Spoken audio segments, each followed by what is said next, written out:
Bienvenue dans cette série d'entretiens pensés par Beaux-Arts et intitulée Repairing the Future. Quel avenir envisageons-nous après que nos repères aient été bouleversés par la crise du Covid-19 ? Que sont l'écologie, l'économie, la santé ou la politique sans la beauté ou la créativité ? C'est dans un écrin de beauté, justement, la salle Henri Leboeuf à Beaux-Arts, à Bruxelles, que nous avons la chance d'accueillir Felwine Sarr, par écran interposé. Felwine est écrivain, économiste sénégalais. Vous êtes présenté dans les médias comme l'un des intellectuels les plus importants du continent africain. Vous avez écrit plusieurs livres, dont Afrotopia en 2016 et Habiter le monde en 2017. Alors peut-être pour commencer, une petite question, vous êtes où dans le contexte de cette crise sanitaire ? J'ai passé les 3 derniers mois à Dakar. Donc voilà, je n'ai pas bougé. Vous n'avez pas bougé. Et comment est-ce que vous avez vécu cette période ? Est-ce que c'est une période qui a été simple pour vous ou bien c'est une période qui a été compliquée ?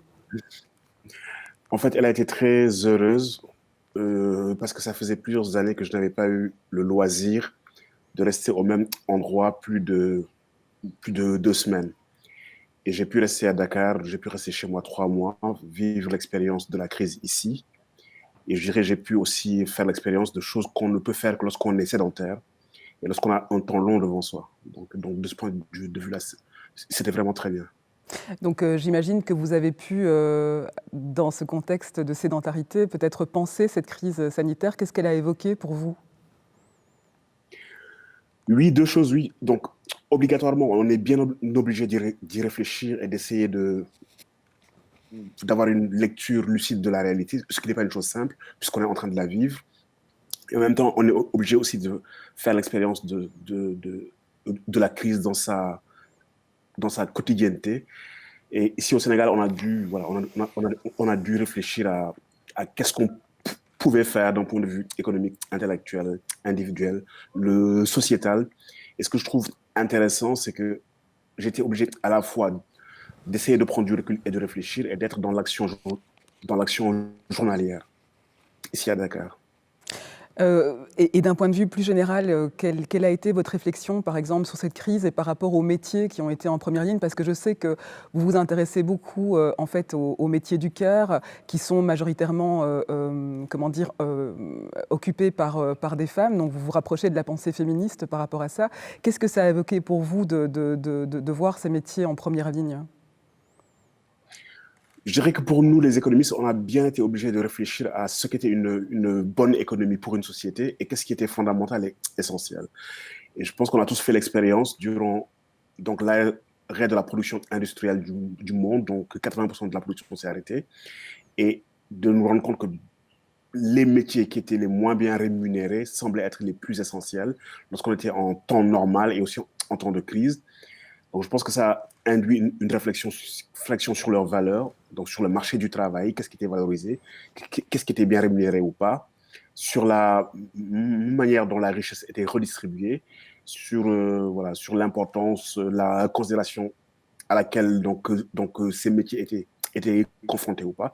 Et je dirais plus globalement sur une réévaluation globale des fonctions de l'économie, de ses modes de production, de ses modes d'évaluation et de ce qui était essentiel et accessoire et comment réinscrire cette économie dans le vivant de manière beaucoup plus harmonieuse. Et je pense que ça a été une réflexion obligée de la plupart des économistes et que la crise ne nous a pas laissé le choix, même si ces réflexions avaient déjà eu cours et que le débat existait déjà. On entend que pour vous, cette question de l'économie du vivant, c'est quelque chose d'important. Qu'est-ce que vous voulez dire à travers ça ? Ce que je veux dire, c'est qu'on est dans un système économique qui accroît l'entropie avec un grand E. Bien évidemment, on est dans une ère qu'on appelle anthropocène, mais on est dans une économie qui n'est pas durable, qui affecte négativement le biotope, qui rejette plus de déchets dans l'atmosphère que celui-ci ne peut absorber, et qui accélère le processus d'entropie du vivant.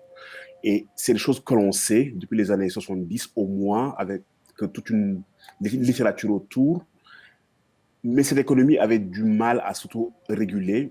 Et la question fondamentale qu'elle pose, c'est celle de la durabilité et en quoi elle peut nourrir les processus du vivant parce qu'elle est en sous-ensemble du vivant. Et toutes les questions climatiques, toutes les questions de la durabilité et toutes les questions des économies, donc je dirais vertes, de la transition énergétique, sont des questions qui nous agitent, mais qui ne semblaient pas, ou bien, je ne sais pas comment le formuler, dont on avait le sentiment, en tout cas certains, que leur prise en charge, elle était lointaine et que nous pouvions continuer dans le même système sans trop de dégâts. Et là, ben, nous nous sommes rendus compte que non, en fait, et que les réponses devaient être absolument urgentes et qu'il fallait que fondamentalement, on repense le système et qu'on le réinvente. Et c'est pour ça que la notion d'une économie du vivant qui entretient le vivant et qui n'accroît pas donc l'entropie, ça me semble, en tout cas pour tous les gens qui réfléchissent à ces questions-là, autour de l'économie, l'une des questions les plus urgentes à penser Et et à mettre en œuvre. donc ça veut dire que vous liez économie et écologie, care. Est-ce que vous prenez plutôt une approche pluridisciplinaire pour appréhender tous ces problèmes? La grande difficulté de la réalité, c'est qu'elle a une épaisseur et que depuis des siècles, pour l'appréhender, on l'a divisée en micro-portions et les sciences humaines et sociales se sont spécialisées. Et en fait, la grande difficulté que nous avons, c'est le recours de la réalité et d'avoir un regard global et englobant. On a une difficulté à articuler les différentes portions de la réalité et aucune perspective n'est à elle seule englobante et suffisante. Je veux dire, la perspective économique, elle est intéressante, mais elle n'est pas la seule. Et les phénomènes sont à la croisée du biologique, du vivant, de l'économique, du social, du politique, de l'individuel. Et pour avoir un regard lucide sur ce qui nous arrive ou sur ce que nous vivons, il est impératif d'être en mesure d'articuler une réflexion qui est transdisciplinaire et qui n'est pas simple au demeurant, mais elle me semble absolument importante pour une plus grande lucidité. Donc on est obligé de regarder les choses dans leur ensemble et de les regarder de manière holistique. Et même cette crise sanitaire ou pandémie, ben, elle est à la croisée des phénomènes liés au vivant, à notre rapport au vivant. Ben, nous avons réduit la biodiversité, nous avons réduit les habitats des espèces animales, nous avons créé les conditions de ce que les scientifiques appellent une zoonose et un saut d'espèces. Et en même temps, elle est aussi à la croisée de nos modes de vie, de l'époque moderne ou post-moderne, le fait que nos villes soient denses et peuplées, le fait que la mobilité internationale et globale soit devenue une réalité. Et c'est à la croisée de ces phénomènes-là que les épidémies ont pu avoir une telle ampleur. Le fait que le virus existe ne crée pas l'épidémie. L'épidémie est aussi accélérée par notre rapport à la vie, par nos modes de vie et le type de société que nous avons. Donc on est obligé, bah, si on veut lire ce qui nous arrive au présent, bah, donc, d'articuler plusieurs regards qui viennent de plusieurs disciplines. Et au regard de ce que vous venez d'expliquer sur le côté globalisant de la pensée, est-ce que nos élites, justement, nos élites politiques qui réagissent dans l'urgence, ont-elles finalement les grilles de lecture pour vraiment répondre à ces problèmes? Est-ce que finalement cette crise aussi interroge la question du pouvoir? Elle interroge la question de savoir, en fait, le pouvoir sur quoi il se fonde. Et les sociétés modernes ont prétendu, je pense à juste titre, que le pouvoir se fondait sur le savoir. Et il se trouve que au plus fort de la crise, la question qui s'est posée à tout le monde, c'était quelle était la bonne lecture, quel était le bon savoir et quelles étaient les temporalités nécessaires pour produire un savoir utile. Un certain nombre de pays ben, n'ont pas voulu apprendre de la Chine au tout début. Ils ont un peu rigolé, sont un peu voilà, moqués parce que étant pris dans une géopolitique des savoirs occidentalo-centrés, c'est les pays occidentaux qui savent, généralement, c'est eux qui indiquent le là, c'est eux qui disent ce qu'il faut faire. Et ils ont perdu un temps précieux qui était un temps d'apprentissage. Ensuite, lorsqu'il a fallu dire aux populations ce qu'il fallait faire, les pouvoirs politiques n'ont pas voulu s'inscrire dans une forme d'humilité et de relativité. Parce qu'on devait apprendre sur le tas, on n'était pas sûr de tout, il fallait réviser ses propres jugements et ses propres croyances et ses savoirs. Et généralement, le pouvoir a envie d'envoyer le sentiment de maîtrise et de contrôle, et ce n'était pas le cas. Et l'information évoluait et la situation n'était pas donc la même. Et là, dans certains pays, il y a un certain nombre de décisions qui n'étaient pas très intelligentes qui ont été annoncées. Et les gouvernants ont eu du mal à revenir là-dessus lorsqu'ils se sont rendus compte qu'ils se sont trompés parce qu'il fallait reconnaître leurs erreurs et il fallait les dire à tout le monde dans un processus transparent et démocratique. On est dans un processus d'apprentissage, learning by doing. On a besoin de temps, on a des hypothèses qu'il faudra qu'on étaye, mais on peut revenir là-dessus. Et nous sommes dans cet espace-là où notre savoir, qui est généralement assuré, est fragile et nous devons le constituer. Et là aussi, c'était intéressant de voir les processus de constitution de savoir, les différentes temporalités. Il fallait répondre à l'urgence et donner le sentiment qu'on maîtrisait la situation. Et il fallait aussi donner le sentiment que du point de vue de la gouvernementalité, on savait ce qu'on était en train de faire. Et tous les biais, toutes les incertitudes qui sont en principe dans le processus de constitution du savoir, il fallait les éliminer parce que ce n'était pas apparemment le rôle tel qu'on le concevait. Et ça, c'était aussi intéressant d'observer comment la géopolitique des savoirs, comment elle s'est exprimée durant cette crise dans différents lieux. Vous parlez de remise en question des hiérarchies professionnelles, vous parlez aussi d'européocentrisme, d'un nouveau regard sur l'économie vivante. Vous prenez un regard changeant sur une série de choses et qui se confirme aussi, ce changement ne s'est pourtant pas confirmé quand on a vu l'Europe juger finalement l'Afrique sur l'arrivée funeste de ce Covid-19. Ça allait être forcément catastrophique. Et on a vu évidemment qu'on s'était trompé. Est-ce que ça répond aussi à ce que vous venez d'expliquer sur la manière dont on percevait la Chine, la manière dont on perçoit l'Afrique? Est-ce que c'est aussi quelque chose qui vous a fait réfléchir durant cette crise? Oui, ça nous a même un peu, je dirais, agacé parce qu'en fait, c'était très intéressant. C'est-à-dire que le continent n'avait pas beaucoup de cas, il n'en a toujours pas, comme énormément, il n'avait pas beaucoup de mortalité. Et pendant que les pays occidentaux étaient l'épicentre de l'épidémie, euh, au lieu de s'inquiéter pour leur situation nationale qui était inquiétante, ils s'inquiétaient pour nous et pour une mort qui n'était pas là et une mort qui nous était promise et qui allait advenir avec des déclarations fracassantes du secrétaire général de l'ONU, Guterres, de l'épouse de Melinda Gates, du directeur de l'OMS qui nous demandait de nous réveiller. Certains nous promettaient des millions de morts à coup sûr. Et les semaines passant, ces morts ne venaient pas. Et c'était comme si dans l'inconscient collectif, on avait du mal à admettre que l'Afrique s'en sorte pas trop mal, puisque la place assignée à l'Afrique c'est la place du handicap, du déficit et du manque. Et dans les représentations et dans les imaginaires, le continent ne pouvait pas plus ou moins faire face à cette pandémie-là. Il n'avait pas de structure de santé, il était le lieu de tous les déficits et de tous les handicaps. Et on oublie que le continent, en fait, a une longue expérience de la gestion des maladies infectieuses.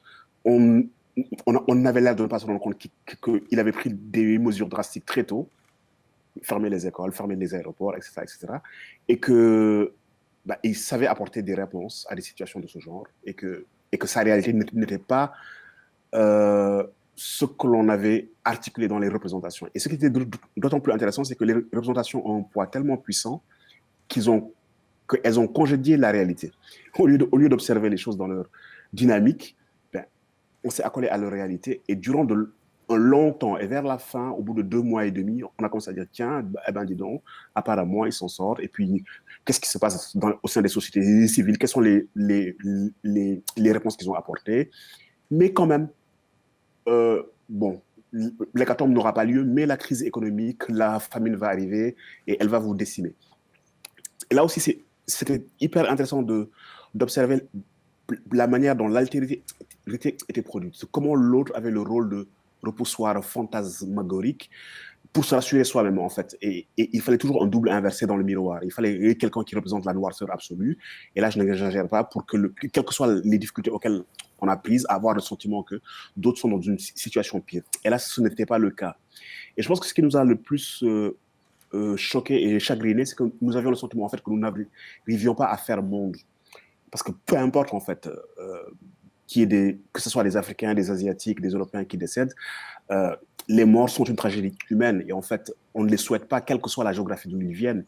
Et c'était ça la vraie question. La vraie question, c'était qu'on devrait être en capacité de se réjouir que dans certains espaces, qu'il n'y ait pas beaucoup de décès, parce qu'en fait, c'est une pandémie globale qui touche l'humanité. Et la question, c'était pour nous de savoir comment est-ce que nous y répondions, mais comment est-ce que l'humanité y répondait. Et là, chacun s'est replié dans ses représentations étroites, son territoire, sa géographie, le sentiment d'identité avec les gens qui lui ressemblent.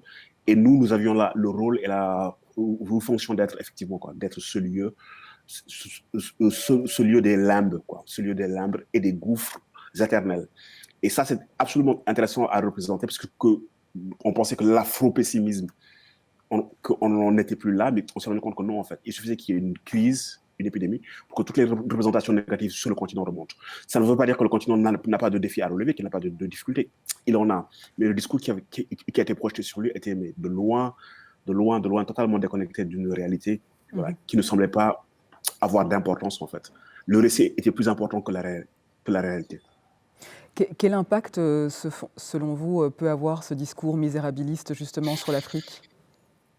Heureusement, je pense qu'il n'a plus grand impact vis-à-vis des Africains qui font face à leurs défis. Moi, j'étais au Sénégal, je voyais que les ingénieurs étaient en train de fabriquer des respirateurs à pas cher, ceux de l'école polytechnique. Les designers et les couturiers ont fabriqué des masques en quantité, à des prix pas chers. On n'a pas attendu les Chinois, on n'était pas dans une guerre des masques ridicules. Les académiques, les économistes, les sociologues, les juristes, les médecins ont constitué des groupes de travail, des task forces, ont apporté des contributions importantes à la lutte contre les effets du Covid dans tous les domaines de la société. Et j'étais très, très heureux de me rendre compte que la société, elle se prenait en charge, en fait. Elle se prenait en charge et que, bien évidemment, nous avons des jeunes gens que nous devons élever dans le respect d'eux-mêmes et dans l'estime d'eux-mêmes. Et nous ne devons pas laisser le récit contrôlé par les autres. Et nous ne devons pas laisser le récit nous noircir à souhait ou par excès. Donc il faut travailler dans l'espace du récit. Mais dans l'urgence, le plus important, c'était de retrousser les manches et de contribuer à apporter des réponses aux défis qui étaient les nôtres. Et voilà. Et le récit n'était pas le plus urgent. Donc, bien évidemment, il faut répondre de temps à autre et pas tout le temps. Mais je pense que la meilleure réponse que le continent peut apporter, c'est vraiment de se mettre au travail et de faire du continent un lieu de bien-être, de vie digne et de relever ses propres défis. Je veux dire, dans les années 70, les Asiatiques et les Chinois étaient des boat people. Je veux dire, ils n'étaient pas respectés et estimés. Il y a aujourd'hui un certain nombre de choses qu'on ne peut plus dire d'eux, quoi. Mm-hmm. Justement, à la différence de cet afro-pessimisme, le Sénégal a eu une réponse intéressante avec la société civile et vous y avez participé. Est-ce que vous pouvez nous en parler ?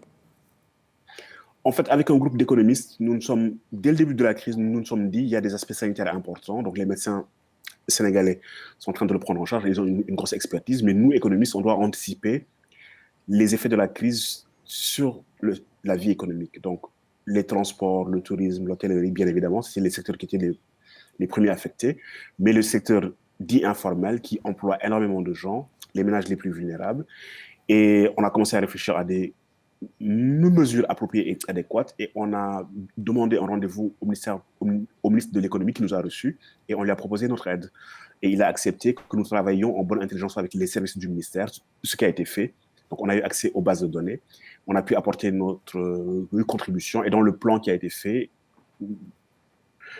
beaucoup d'éléments de notre contribution ont été retenus. Donc, on a été très, très heureux de voir qu'en temps de crise, on pouvait articuler ce genre de propositions où la société civile, le monde académique apportait sa contribution à des réponses que le gouvernement était prêt à articuler. Donc, voilà.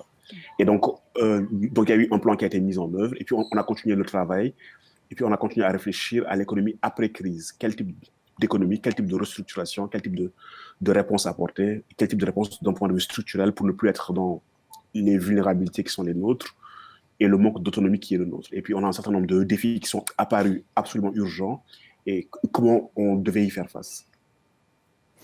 Justement, dans votre livre Afrotopia, vous critiquez cette image dont on vient de parler, négative du continent africain, donc un continent qui serait sous-développé, entre guillemets.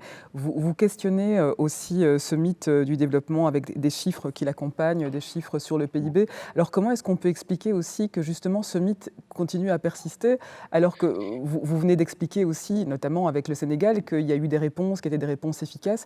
Pourquoi ce mythe continue à exister ? Parce qu'il est puissant, en fait. Parce qu'au sortir de la Seconde Guerre mondiale, le concept a été vulgarisé par le président américain Truman et toutes les aspirations vertueuses des sociétés ont été intégrées dans ce mot valise. Et on oublie juste que le développement à l'occidental est une réponse qu'une société donne à un moment donné à ses défis et à ses besoins. une réponse qui a été qui a été adéquate, mais que cette réponse, dans toutes ses dimensions, elle n'est pas valable en tout temps et en tout lieu, et elle n'est pas la seule modalité de réponse. Répondre aux défis sociaux, c'est une constante des sociétés humaines. Les modalités de réponse, elles sont plurielles. On peut en emprunter dans d'autres géographies, dans d'autres histoires et dans d'autres cultures, les adapter, mais l'histoire a démontré qu'on ne peut pas ériger une modalité de réponse comme la seule. Et donc, c'est là où le développement a un contenu idéologique, lorsqu'on vient plaquer des procédés, des réponses qui sont totalement décontextualisées, des histoires économiques, sociales, culturelles et politiques des pays. Et c'est pour ça que ça ne fonctionne pas, plus ou moins. Je veux dire, parmi à peu près 200 pays qui étaient candidats au développement à l'occidental, il y a 2 pays qui ont été la catégorie pays à revenus faibles et sont allés dans la catégorie pays à revenus élevés. Et il y a 13 pays qui sont dans la catégorie pays à revenus intermédiaires. Et ça marche tellement pas que ceux qui s'en sortent, on les affuble du terme miracle. On dit le miracle asiatique. Donc, si c'est miraculeux, donc ça veut dire que pour l'essentiel, ça ne fonctionne pas. Et donc, ça veut dire qu'il y a vraiment une réflexion profonde à mener sur comment est-ce qu'on plaque, on décalque des modèles sociétaux en faisant fi de l'histoire culturelle, de l'histoire économique, de l'historicité des groupes sociaux. Et c'est ça, et ça ne veut pas dire que les défis que le développement indique et auxquels il s'attaque, il ne faut pas les relever. Si, il faut relever les défis de l'éducation, de la santé, de la dignité humaine, de l'économie, etc., etc. Il faut les relever. Mais les modalités de réponse, elles sont plurielles. Et les nations qui sont candidates à relever leurs défis doivent se fonder sur une pluralité d'archives, emprunter intelligemment au monde, mais aussi se fonder sur des archives endogènes, sur des ressources qu'elles ont, et puis articuler des réponses originales. C'est ça le vrai développement. On ne développe que ce qui est en soi, en potentialité, et on l'amène à un état de maturité. Lorsqu'on revient en prêt-à-porter sociétal, on est dans de l'enveloppement. Et en Amérique latine, ce concept a été déconstruit, et il y a des pays qui ont produit des innovations conceptuelles intéressantes, le bon vivre, le bien vivre, pour dire que cette notion-là, elle déborde de l'économie. Elle prenait en compte d'autres dimensions de l'être, l'écologie, les imaginaires, la culture, et qu'ils ne pouvaient pas être totalement déconnectés de l'endogénéité. Et ne pas confondre endogène et indigène. Le développement en Europe a été un développement endogène qui s'est fondé sur son histoire, sa culture et ses ressources, et dans un contexte donné. Et c'est cette autonomie intellectuelle qu'il faut avoir dans les processus, être en mesure d'emprunter intelligemment chez les autres, mais de se fonder sur ses propres archives et sur la pluralité des archives du monde, et de ne pas considérer que pour chaque problématique, il y a une réponse unique qui est valable en tout temps et en tout lieu. On voit, vous revenez systématiquement à cette approche globale, complexe. Et concernant la place des arts et de la science, quel rôle peuvent jouer ces disciplines pour procurer peut-être du confort ou du réconfort aujourd'hui pour les individus qui ont souffert de cette crise d'une manière ou d'une autre? En fait, dans les sociétés humaines, il y a les ordres qui s'occupent des conditions de vie, je dirais l'économie, je dirais même l'écologie. Et il y a des ordres qui s'occupent des raisons de vivre, du sens de l'existence. Une fois qu'on a répondu à nos besoins fondamentaux, une fois qu'on s'est nourri, qu'on s'est vêtu, qu'on habite dans des endroits sécurisés, que faisons-nous du temps qui nous est consacré? Quelles sont les finalités que nous donnons à la vie? Quels sont les sens que nous explorons? Et dans ces temps-là, ce sont les arts, la culture qui fondamentalement nous donnent des raisons de vivre. Et on ne peut pas nier l'un au profit de l'autre. Je veux dire, on peut s'occuper des conditions de l'existence, mais il faut en même temps s'occuper des finalités de l'existence. Donc ces ordres-là qui s'occupent des finalités de l'existence sont absolument importants et fondamentaux. Et il arrive même que des fois, l'existence ait un sens beaucoup plus intéressant, en dépit du fait que les conditions ne sont pas adéquates, les conditions économiques, l'organisation des villes, mais que le sens profond que l'on donne à l'existence soit un sens riche et plein. Et en fait, la vie a du sens et de la saveur que dans la mesure où il est rempli par des finalités. Et donc, on doit articuler les deux. Les ordres qui s'occupent de ces conditions de vie sont les ordres des moyens. Hélas, dans notre époque, un ordre comme l'économie est devenu un ordre des finalités. Alors que c'est un ordre des moyens qui doit explorer la manière de produire des richesses, de les répartir, de les allouer. Mais ces productions de richesses-là doivent être subordonnées à des finalités que le groupe aura choisies, à des finalités beaucoup plus hautes, éthiques, esthétiques, sociétales, humaines, relationnelles. Et c'est le progrès qui nous manque. En tant qu'humains, nous avons maîtrisé la nature, nous avons beaucoup évolué en maîtrise de la techné, en notre capacité d'agir sur le réel. mais nous avons peu progressé de manière subtile, nous avons peu progressé du point de vue relationnel et du point de vue des finalités du vivre ensemble. Et les deux doivent être articulés ensemble et ne pas oublier quels sont les ordres qui doivent être ceux qui indiquent des sens et des directions. Et l'une des crises que nous vivons, bien qu'elle s'exprime en termes de crise économique, mais c'est d'abord une crise de finalité, c'est d'abord une crise philosophique, une crise éthique et une crise du sens. Et c'est cette crise du sens qui fait que les ordres inférieurs ont pris le pouvoir et déterminent la marche du monde. Et justement, comment est-ce que l'art peut changer la perception qu'on peut avoir de l'Afrique notamment? Est-ce que ça peut changer les imaginaires? C'est une question difficile parce que j'ai le sentiment qu'en fait, la question fondamentale n'est pas tant de changer la perception qu'on a de l'Afrique. En fait, ou bien en tout cas, les Africains ne doivent pas investir le plus gros de leur effort, le plus important, dans le fait que les autres changent leur perception. C'est aux gens de décoloniser leur propre regard, de nettoyer leur regard, de, de, de produire une altérité différente, de faire le travail sur eux-mêmes et de se poser la question de savoir pourquoi est-ce qu'ils ne regardent les autres qu'à travers leur déficit, leur handicap ou leur manque, ou qu'ils ne les regardent que ce en quoi ils sont différents d'eux-mêmes, avec ce gradient civilisationnel, ou quand on regarde les autres sociétés, au lieu de les regarder pour ce qu'elles sont, on les regarde ce en quoi elles sont différentes, et qu'on a du mal à sortir de l'échelle normée, où on classe les groupes humains en civilisation, en place dans l'échelle du produit intérieur brut. Et je pense que ça, c'est un regard de l'intérieur, de ceux qui projettent ce regard sur les autres, de faire ce travail-là. Il ne me semble pas que, sans tomber dans une essentialisation, mais il ne me semble pas que, ici dans le continent, que le regard que nous portons sur le monde est un regard de cette nature-là. Mais je pense que ce qui est... Et pour la question des arts, le sentiment que j'ai, c'est que le continent africain, de tout temps, a disséminé donc, sa production artistique dans le monde, y compris quand les Africains étaient pris, mis dans des cales, réduits en esclavage, emmenés dans les Amériques. Ils ont quand même emmené là-bas leur art et leur culture. Et je dirais, ils ont influencé de manière douce tout, toutes les formes, la plupart des formes d'expression artistique. La musique, c'est évident, non, nous parlons pas. Et ça me semble un rapport intéressant à autrui, puisque cette puissance d'irradiation et de dissémination de leur production artistique et culturelle, elle ne s'est, elle ne s'est, elle ne s'est jamais donc démentie, y compris durant les moments les plus sombres de leur histoire. Et, et je pense que la proposition artistique a ceci d'intéressant, qu'elle vous invite sans vous contraindre.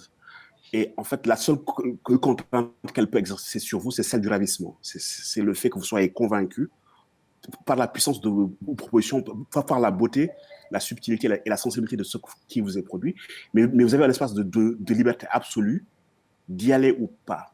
Et je pense que c'est un bon médiateur des rapports humains. Je veux dire, voilà. Les cultures qui m'intéressent le plus, elles m'ont séduite par leur production littéraire, cinématographique, artistique, mais elles n'ont exercé aucune violence à mon endroit. Et je pense que le continent produit ça depuis tout temps. Et c'est juste un problème d'échelle d'évaluation des valeurs. C'est-à-dire que nous sommes dans un monde qui a mis les échelles de l'avoir au-dessus des échelles de l'être, qui est dans une compétition enfantine et puérile sur qui accumule plus de richesses, qui en produit plus, qui sait s'accaparer au détriment des autres. Et je pense que si on inversait l'ordre des valeurs et qu'on mettait les valeurs esthétiques, je veux dire, à leur place, et qu'on mettait les valeurs de qualité relationnelle à leur place, ben, le regard que l'on pose sur les autres évoluerait ou changerait. C'est très intéressant et vous parliez de pollution finalement, de pollution du mental, de pollution du regard et comment réussir à se décrasser de tout ça pour regarder la beauté, regarder l'autre autrement?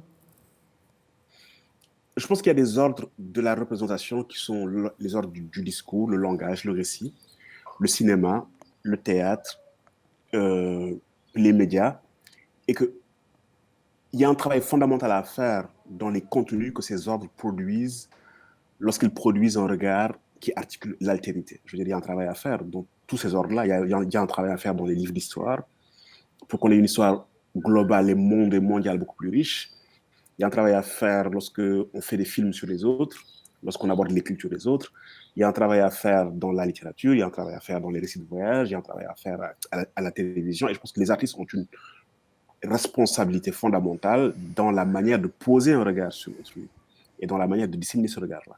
Et des individus, des groupes humains ont été éduqués ou même déséduqués durant de longues décennies à regarder les autres. Rappelons-nous que l'un des regards qui a été posé sur nous, ça a été le regard à travers les expositions coloniales de la fin du jusqu'au milieu du XXe siècle, je veux dire, jusqu'en 1930, où énormément d'Africains ou des gens qui venaient des colonies étaient mis dans des zoos humains, exhibés, que la bonne société venait voir le dimanche, que sur une longue durée, on a compté jusqu'à 1 milliard d'individus, et que le rapport aux autres a été construit par cette médiation-là, à travers leur exotisation extrême. Et si on reprend l'histoire de la littérature et qu'on regarde la littérature des années 20, des années 30, je veux dire, on trouve ces représentations-là qui sont là, donc qui ont nourri un imaginaire. Et je pense qu'il faut faire un travail là. Là, il y a un travail important à faire de déconstruction de ces imaginaires-là. Regardez les reportages qui sont encore projetés sur nous, bah, par les ONG, il y a un regard misérabiliste qui continue à être articulé sur le continent. Et là encore, j'insiste, il ne s'agit pas de nier ces défis, ces difficultés, de ne pas se regarder en face, mais il s'agit donc d'éviter le biais, voilà, du regard principalement misérabiliste et du regard qui vient de l'extérieur, qui reproduit des fantasmes et des catégories qui sont là, qui ne sont pas déconstruites. Donc, c'est un travail à faire. C'est un travail à faire dans tous les espaces discursifs, dans les espaces du récit et dans les espaces de la représentation. Et c'est un travail à faire de part et d'autre. Et c'est aussi à nous, Africains, de nous réapproprier la production d'images, de discours, de récits, de regards sur nous-mêmes et de ne pas laisser l'espace libre à une production que j'appellerais exogène, qui n'est pas toujours négative, mais qui enfin emprunte à l'histoire de son propre regard à elle, comment son regard a été construit et articulé. La perception de cette altérité, elle est liée à une prévalence d'une forme de colonialité. C'est ça aussi que vous dites ?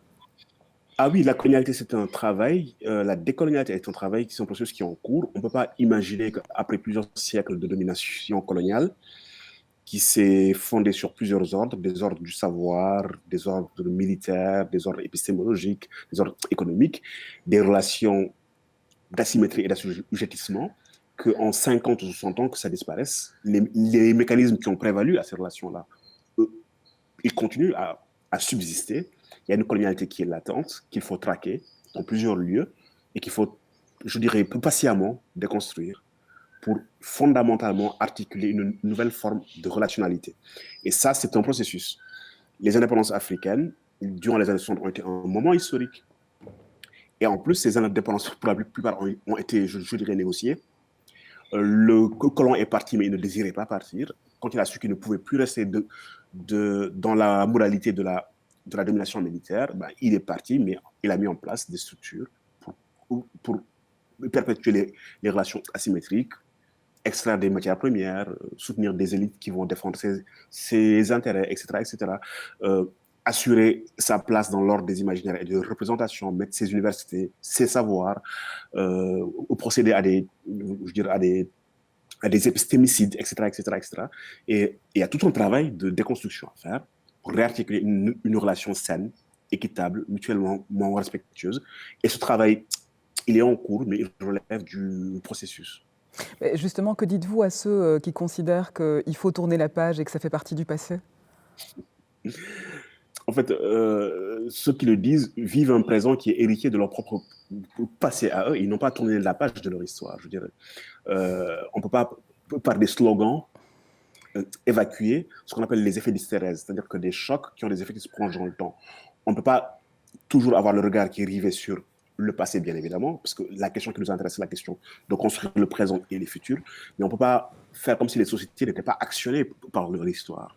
Et on ne peut pas évacuer l'histoire d'un revers de la main comme si elle ne... Aujourd'hui, je vous parle français, c'est un fait d'histoire. Je veux dire, et l'histoire, elle est là, au présent. Donc, en fait, et justement, pour tourner la page, ben, il faut faire ce travail de healing, il faut faire ce travail de déconstruction, il faut faire ce travail de réparation, etc., etc., etc., pour être en mesure d'accéder à un autre stade de la relation. Mais ça ne se décrétera pas par les slogans. Je veux dire, à mon avis, l'actualité, elle nous le montre. Nous sommes en pleine actualité qui nous montre qu'ici, l'histoire, ce ne sont pas des slogans qui la défendent, mais c'est des vraies révolutions sociétales, c'est une prise de conscience et c'est une marche de la société dans différents étages de l'être social et dans les profondeurs de la psychologie sociale. Nous sommes en pleine résurgence des avatars de l'histoire actuellement. Et justement, vous parliez de faits d'actualité et de résurgence de l'histoire avec ce qui se passe aux États-Unis et le Black Lives Matter. Est-ce que vous pensez que ça fait écho à justement cette histoire qui continue à produire ses effets? Oui, parce qu'en fait, je veux dire, faut pas tomber dans des binarités et des manichéismes. Je veux dire, la lutte pour les droits civiques américains a eu plusieurs épisodes et a eu plusieurs moments importants. Et il y a eu des progrès indéniables, mais manifestement, cette histoire n'a pas fini de produire ses effets. Je veux dire, et c'est intéressant. Je veux dire, l'esclavage qui en est la matrice ancienne, on aurait pu se dire c'est une vieille histoire, mais on se rend compte que non, en fait, elle continue à travers le fait colonial, à travers les discriminations, à travers la manière dont la société a affronté cette histoire-là, elle continue à produire des effets dans le temps long, et que le racisme aujourd'hui est un lointain enfant, est un héritier de cette histoire-là, et qu'il faut beaucoup plus de temps, beaucoup plus de révolution, beaucoup plus de changements profonds pour que la société américaine lui fasse pleinement face et qu'elle modifie ses structures imaginaires et qu'elle modifie son architecture dogmatique pour faire en sorte que cette histoire-là soit définitivement derrière nous. Et là, je pense que ce que nous sommes en train de vivre, ben, c'est un nouvel épisode de ce long chemin qui est le chemin de déconstruction d'une société qui s'est aussi construite sur la traite des Noirs, sur le fait donc diriger pour une certaine catégorie de la population l'inhumain en système et qui, dans le temps, a mis du temps à lui accorder les droits fondamentaux qui étaient les siens et qui, encore, dans une partie de la société, là aussi, éviter les manichéismes et les binarités, continue à produire une idéologie raciste de suprématie blanche, un certain type de représentation qui font que quand le corps qui est censé assurer la sécurité de tout le monde est gangréné, ben on a des situations comme celles que nous vivons actuellement.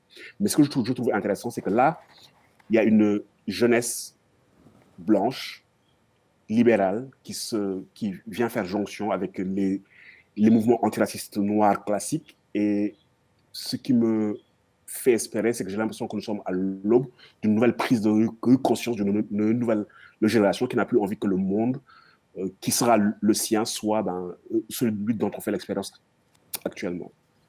Alors, je voulais vous demander, pour arriver tranquillement vers la fin de cet échange très intéressant et qui fait partie d'une série hein, qui s'appelle bien Réparer le futur, comment est-ce que vous le voyez en quelques mots, cet avenir, avec une multitude de crises qui sont liées à la santé, qui sont liées au climat financier, politique ou à la crise des réfugiés? Comment est-ce que vous le voyez en quelques mots, cet avenir? Je pense qu'au 18e, 19e siècle jusqu'au 20e siècle, on était pris dans les idéologies du progrès. En fait, les jours qui arrivent, les temps qui arrivent, la modernité avait fait une grande promesse aux sociétés humaines, celle d'un progrès linéaire et infini. Nous allions toujours vers un mieux. Je pense qu'on est revenu de cette histoire-là. On sait qu'effectivement, nous avons des avancées dans des domaines, mais que l'avenir est le lieu de surgissement des possibles. Et les possibles peuvent être antinomiques et contradictoires.